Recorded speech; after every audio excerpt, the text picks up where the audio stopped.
Welcome, people of the World Wide Web. So this is Chris from Cypher Sigma Screen Time, and yes, as the title would show, so this is 5 movies from around the world. So first off, I'm going to start a little bit weird. It's kind of an apology. Um, Angelo from the Wacky World of the Pang, he has nominated me for top movies of 2000s, top movies of the 90s, and now this one. And apologies, I haven't tagged him into. I've added the screenshot in the video, but I've not added any links to his channel. So apologies, Angelo, for that. That's my bad. I should have really done that. So I do apologise. Because I think some people that watch your channel have come over to mine. So I feel, so this one is obviously now has Angelo tagged in. Apologies again for doing it. So as Angelo has chatted a little bit, and this has come up just before I shot this video, obviously I have so many in my collection. I do have almost 4,500 movies and series that you would think this was an easy question to ask. So 5 movies from around the world. The stipulations are no US and no UK, understandable enough. Problem is, as you would see here, most of these are made in Japan. Anime comes from Japan, so like I could probably choose 50 movies, but I want to, and what I've seen is people have done, most people have done one from one different country. Some have not, some have gone above and beyond. I want to do one from each company, or country, sorry, not company. So one I don't physically own. They have never officially released this, and it is a series. The rest are all movies. So, but we shall get into it. So first off, we have From India. So my first movie, and it is a movie called Three Idiots. So this is part of my top 100 films. So if anybody has the scratch cards, they know I'm doing the anime one at present. So this is from the top 1,000 movies and 100 movies of all time. This is in there. So they have a few Indian movies, Bahubali, which is a 2-part, which I was tempted to include, but not this. So this was great. So essentially, Three Idiots. It is the story of 3 college students. They all basically meet. They are kind of engineering guys. And it is their story of them living their life through it, meeting a potential girl that kind of doesn't work out. And obviously that story, and then obviously them leaving university. But how it is depicted in it is essentially you have the people older, so current age now, and through the movie it goes back and retells the story of stuff that happens, and then it kind of they all kind of meet in adult life, the current world now. And it's very clever, very well done. The main guy here, he is very well known in India, and I'm really apologies that I don't remember. Amir Khan, not be confused with, is he a football player or a boxer or something like that? Not, as you can tell, I'm not a massive sports one. But yeah, he is in it. I have a few movies with him in, and this one, a cricket one as well.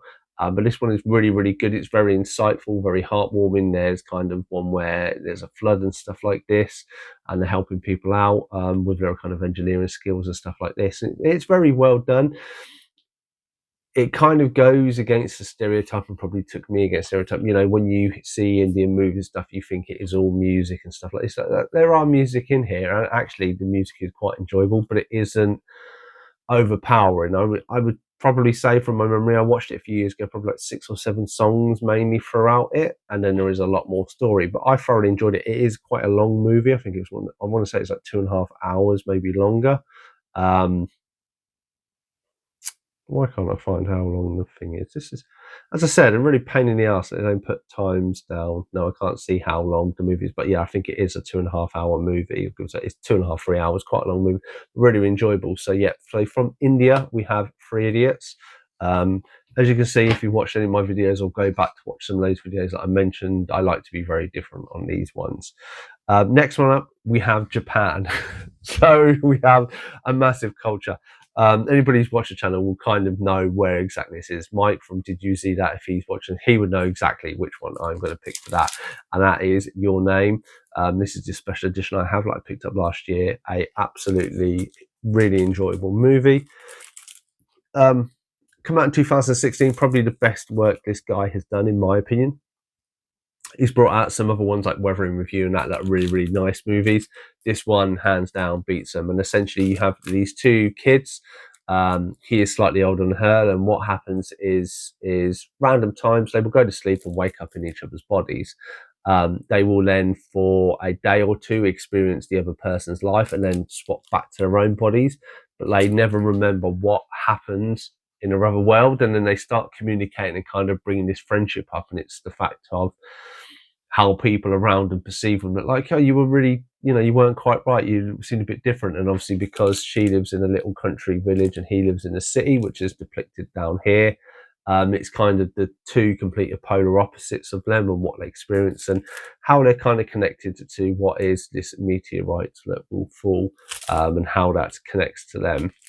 I'm not going to say any more. I say I've featured this movie on the channel a lot, and I say it's definitely my top anime movie of all time, beating Akira. I know people, and that and Princess Mononoke, I would probably say a level, depending on how I'm feeling on the day, which one would suit. I would say probably Your Name. I would probably say sits, just because it's a little bit more recent, and I would say the animation is a little bit more better overall than that. I know Hayao Miyazaki, probably a lot of backlash for that, but that's what it is. So we have India and we have Japan. So next up we go to France. So a big fan of this movie, and you can tell how old it is I've got. So this is Brotherhood of the Wolf. A massive fan of Mark Dacascos, currently watching the Crow TV series Stairway to Heaven, which features him.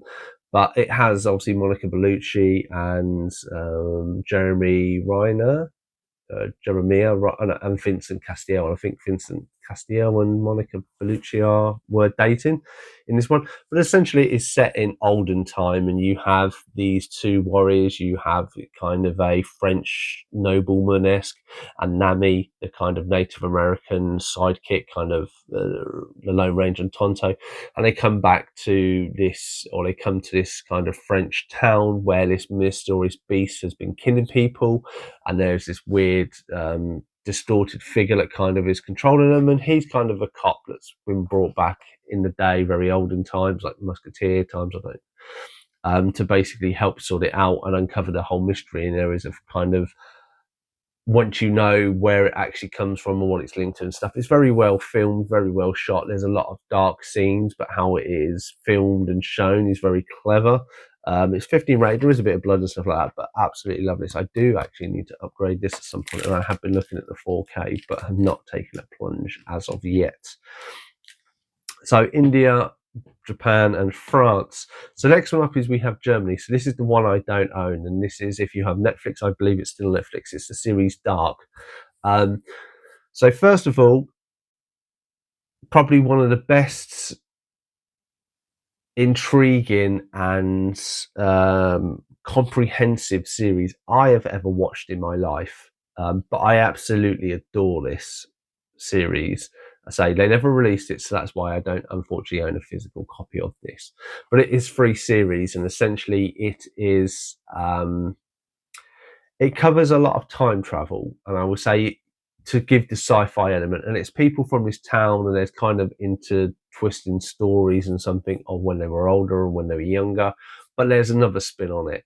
And this is one of these films, and if you've seen, I'm quite a big advocate of, not being on your phone or anything or stuff like this when you're at home and you pay attention. And this is, me and my wife watched this, and by the end of season 2, because she was on the phone, she didn't get it. And for me, I had to watch season 3. It gripped me that much. I was like, I have to sit down and watch it.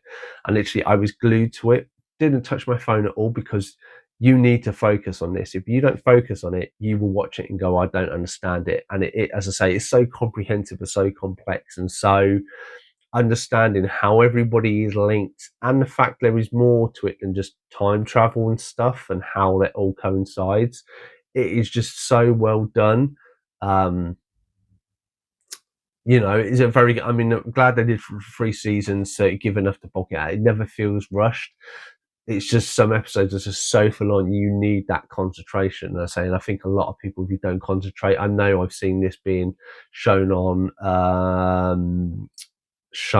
a lot of Facebook pages and stuff about it, and people are like, it's confusing, I didn't get it. And it's like, yeah, because you're always on your phone. A lot of films aren't that great that you can be on your phone. Not that I would agree with that. I am a culprit of it myself. But if you actually put your phone down and watched it all with a solid, like, I'm going to take all this in, you'll be blown away by the story. It's just so clever, and you just so don't see the twists coming. So that is Germany. So then to finish it off, we go for Korea. And a movie that I didn't expect to impress me, and obviously it's quite a massively known because it won the Oscar, and it is Parasites. Have watched this twice now. Absolutely, again, adore this movie. The fact, obviously, the wording of the title means the same. And essentially, if you don't know this, I'm going to not ruin it. You have this very posh family that live in this posh house, and this young lad, and then you have this poor family. The son of the poor family wants to make some money, wants to do well for himself, and his friend is tutoring the young girl in this of this household. His mate goes on holiday to America, I believe, to like intern or exchange. So essentially, he recommends his mate to go and teach this young girl English. I think it's English, might be Korean. Teaches her the language, why she is here, and obviously he starts to get money and stuff like this. The young lad sees that there's an opportunity for his whole family to start earning more money via this. So what happens is he gets his sister a job to teach the younger brother. So she comes along. Then he manages to knock off. No, then his sister manages to get the chauffeur fired, and then their dad takes the chauffeur drive, all under the pretense that they're different people and that they've got this job by recommendation, stuff like this. And then obviously the mum gets the kind of housekeeper's job. And so this whole family are kind of working for this posh family, but they're leeching off them, i.e. the parasite. And then there's twists and turns in there. And I'm not going to tell you what happens and stuff, and the ending is very, very subjective as well. But it is an absolutely great movie. And to be honest, in this day and age, when some costs of everything go up, and the rich are getting rich and the poor are getting poor, you can kind of sympathise a lot with this. If you are on, I wouldn't say I'm poor, but I wouldn't say I'm well off either.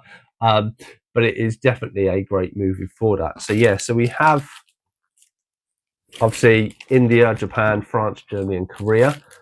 So have you seen any of these movies? I'm pretty sure people might have seen these two.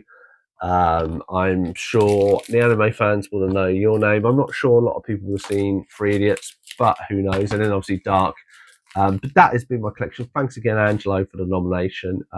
Really does kind of get my mind, the cogs working in my brain to figure these videos out and stuff like this. Yeah, and if anybody has any views, if they have seen them, let me know your thoughts and feelings in the comments below. I'd be good to have that conversation with you and suss out what you like and don't like about these films. Otherwise, I've been Chris from Sci-Fi Screen Time, and I'll definitely see you in the next one.